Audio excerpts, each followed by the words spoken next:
Mike Tyson की कहानी hardship से शुरू होती है। उनका जन्म ब्रुकलिन, न्यूयॉर्क में हुआ था, जो अपनी ग्रिट के लिए जाना जाता है। उनके लिए जिंदगी आसान नहीं थी। गरीबी हर तरफ थी और उन्होंने अपने पिता को कभी देखा नहीं। यंग माइक अक्सर मुसीबत में रहते थे, सर्वाइव करने के लिए सड़कों पर लड़ते थे। 13 साल की उम्र तक वह जुवेनाइल डिटेंशन सेंटर पहुंच गए और उनका फ्यूचर ब्लीक लग रहा था। लेकिन उनके अंदर एक स्पार्क थी। उन्होंने बॉक्सिंग को डिस्कवर किया, एक रास्ता, एक चांस टू बी समबडी।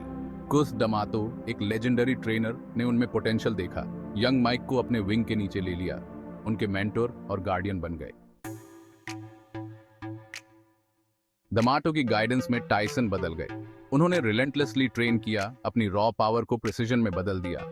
वह रिंग में अ फोर्स ऑफ नेचर थे, अपने फेरोशियस स्टाइल से ओपोनेंट्स को क्रम्बल कर देते थे। 20 साल की उम्र में वह इतिहास के सबसे यंगेस्ट हैवीवेट चैंपियन बन गए। फेम और फॉर्च्यून उनके पीछे पीछे आई। उनका नाम पावर और इंटिमिडेशन का सिनोनिम बन गया, जिससे वह एक ग्लोबल आइकॉन बन गए, फियर्ड और एडमायर्ड। फिर भी उनकी पर्सनल लाइफ टर्बुलेंट रही, अपने एंगर और पास्ट के डीमन से जूझते रहे। टायसन का रेन शॉर्ट लिव्ड था। उनकी जिंदगी, उनकी राइज जितनी ही तेजी से स्पाइरल हुई। यस मैन से घिरे, उन्होंने क्वेश्चनेबल डिसीजंस लिए। रॉबिन गिवंस से उनकी शादी बहुत ही पब्लिक और मेसी डिवोर्स में खत्म हुई। उन्होंने अपना फोकस खो दिया। डमाटो द्वारा इंस्टिल्ड डिसिप्लिन फेड होने लगी। फिर आया shocking upset. James buster Douglas ने उन्हें टोक्यो में नॉकआउट कर दिया। उनकी इनविंसिबल ऑरा शैटर हो गई। एक रेप कन्विक्शन के बाद वह जेल चले गए, उनकी जिंदगी में एक डार्क चैप्टर मार्क करते हुए। The fall from grace stunning था। दुनिया सोच रही थी कि क्या वह कभी रिकवर कर पाएंगे। रिंग के साये से परे। जेल के बाद माइक टायसन एक बदले हुए आदमी थे। उन्होंने इस्लाम में सॉलिस पाया, एक स्पिरिचुअल एंकर। उन्होंने अपनी जिंदगी को रिबिल्ड करने की कोशिश की, अपनी फ्लॉज का सामना करने की। उन्होंने बॉक्सिंग में वापसी की, लेकिन वह ओल्ड फायर चली गई थी।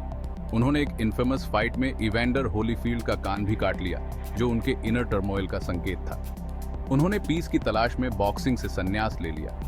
उन्होंने एक्टिंग में कदम रखा, यहाँ तक कि कैमियोज और डॉक्यूमेंटरीज में अपने ट्रबल्ड पास्ट को एम्ब्रेस किया। उन्होंने एक पॉडकास्ट शुरू किया, अपने एक्सपीरियंसेस को ऑनेस्टी और वल्नरेबिलिटी के साथ शेयर किया। लोहे में जाली एक विरासत। माइक टायसन की कहानी कॉम्प्लेक्स है। वह एक कॉशनरी टेल और एक इंस्पिरेशन दोनों हैं। वह एक फेरोशियस फाइटर थे, एक फ्लॉड ह्यूमन। उन्होंने गलतियां की, लेकिन हमेशा रिडेम्पशन की तलाश करते रहे। उन्होंने हमें एंगर की डिस्ट्रक्टिव नेचर, फॉरगिवनेस की पावर दिखाई। उन्होंने हमें सिखाया कि सबसे डार्क डेप्थ से भी हम फिर से उठ सकते हैं। उनका जर्नी हमें याद दिलाता है कि हर कोई एक सेकंड चांस डिजर्व करता है।